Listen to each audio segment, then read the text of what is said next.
Will Gidman produced the extraordinary figures of 6 for 15 from 14 overs, the best of his career, as Gloucestershire dominated the opening day of their latest LV County Championship match against an out-of-sorts Leicestershire side in Bristol. Angus Robson's debut turned out to be a disastrous one after Leicestershire were inserted at the toss. The brother of Middlesex's Sam made a duck on his first-class debut as he edged his 11th ball behind. Greg Smith made 177 on this ground last week. That was the one who plays for Essex, while the Leicestershire equivalent showed some early aggressive intent as he pulled Craig Miles for a 6. Leicestershire have lost their last 5 LV County Championship matches and are rooted to the foot of the second division table.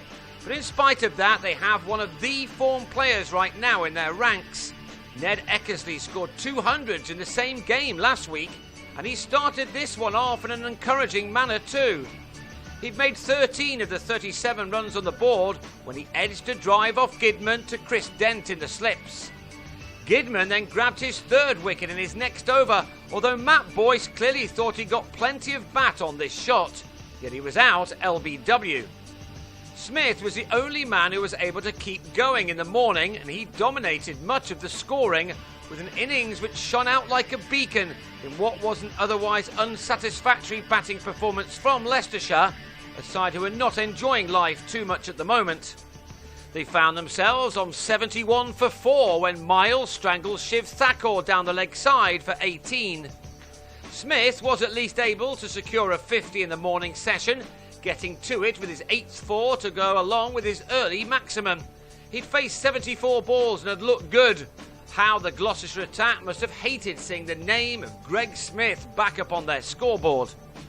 A 5th wicket fell before lunch though, when Josh Cobb was bang in front to Benny Howell, with the total now on 90 for 5.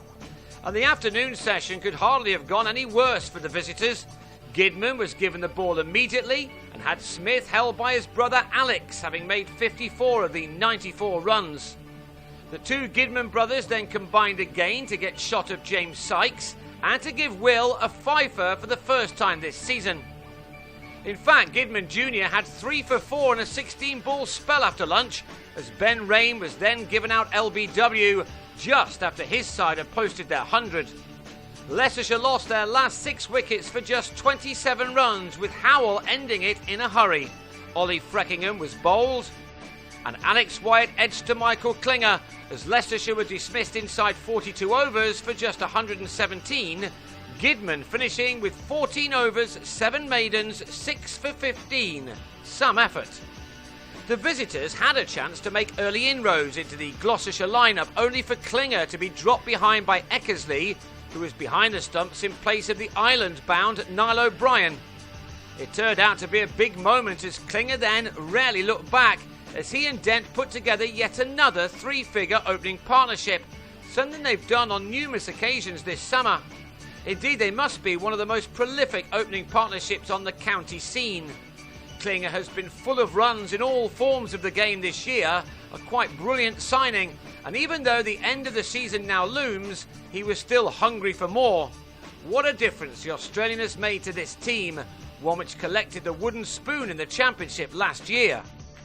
Now they still have an outside chance of promotion, and as Dent also put bat to ball, they were giving themselves every chance of winning this game, even at this very early stage. Dent has clearly learned a lot from Klinger and has come on leaps and bounds this summer, so much so that he passed 1,000 first-class runs for the season during this knock. Both batsmen made 50s again.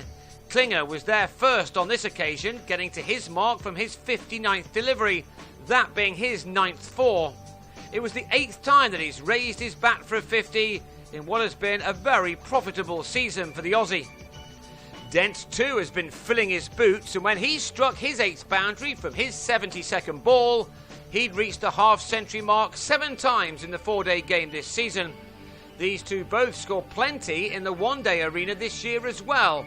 2013 is a year both will remember with fondness. This was fast becoming a horribly one-sided day. Gloucestershire were ahead and they hadn't lost a single wicket, and that should just about ensure that the home side go on to win this contest, even before the first day's been completed. Indeed, Gloucestershire still had time on their hands to push on for a big lead on day one, with Klinger and Dent both continuing to score their runs at a good rate as they took their partnership to 163 in 35 overs. That gave the Gloucesters a lead of 46 runs already. To their credit, Leicestershire's attack never gave up, and Sykes was rewarded when Dent cut him to Hoggard after making 77. Klinger soon followed after Sykes was replaced at the new pavilion end by Thacker, who found the batsman's edge to have him taken behind on 86.